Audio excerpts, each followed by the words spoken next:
আসুন আমরা ছেলে এবং মেয়ের জন্য একটি বেডরুম ডিজাইন করি। এই বেডরুমটি 3.6 বাই 3.3 মিটার। লিয়াম তার 2 সন্তানের জন্য একটি ডাবল ডেকার বেড কিনেছিলেন, কিন্তু তারা বড় হওয়ার সাথে সাথে তাদের আরও গোপনীয়তার প্রয়োজন।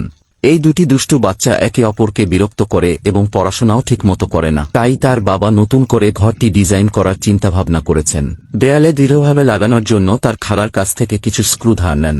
বর্গাকার ইস্পাত দিয়ে বিছানার ফ্রেমটি ঝালাই করে একটি কাঠামো প্রস্তুত করব। তারপর বিছানার উপরে একটি নরম গদি রাখব এবং দেয়ালের নরম আবরণ লাগাবো।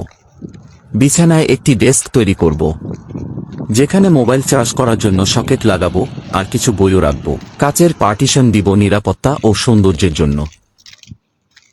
তারপরে বিছানার পাশে একটি ড্রয়ার তৈরি করব, যেখানে জিনিসপত্র ও বই রাখবে আর এটি দিয়ে বিছানায়ও যেতে পারবে।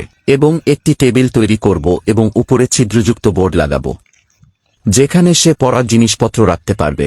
এটির পাশে একটি বুকশেলফও তৈরি করব এবং টেবিলটির উপর একটি ল্যাপটপ রাখব, যেখানে সে পড়াশোনা করতে পারবে। আকর্ষণীয় করে তোলার জন্য একটি সেন্সর লাইট লাগাবো। এখন ছেলেটি তার বিছানায় আরামে ঘুমাতে পারবে। এখন নিচে মেয়ের জন্য একটি কাঠের বিছানা তৈরি করব।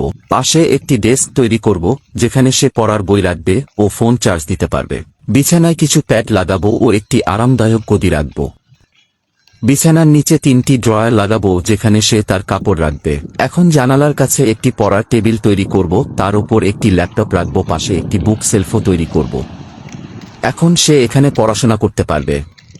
মেয়ের জন্য পাশে একটি আলমারি রাখব, যেখানে সে তার কাপড় রাখতে পারবে, এবং পাশে আরেকটি আলমারি রাখব, যেখানে ছেলের কাপড় রাখবে। তারপর পার্টিশন দিয়ে একটি কাচের দরজা লাগাবো। এখন ছেলে মেয়েরা স্বাধীনভাবে এই রুমটিতে থাকতে পারবে। আপনারা এখন এই রুমটি দেখুন আর আমাকে কমেন্টে জানান রুমটি কেমন লেগেছে আপনাদের।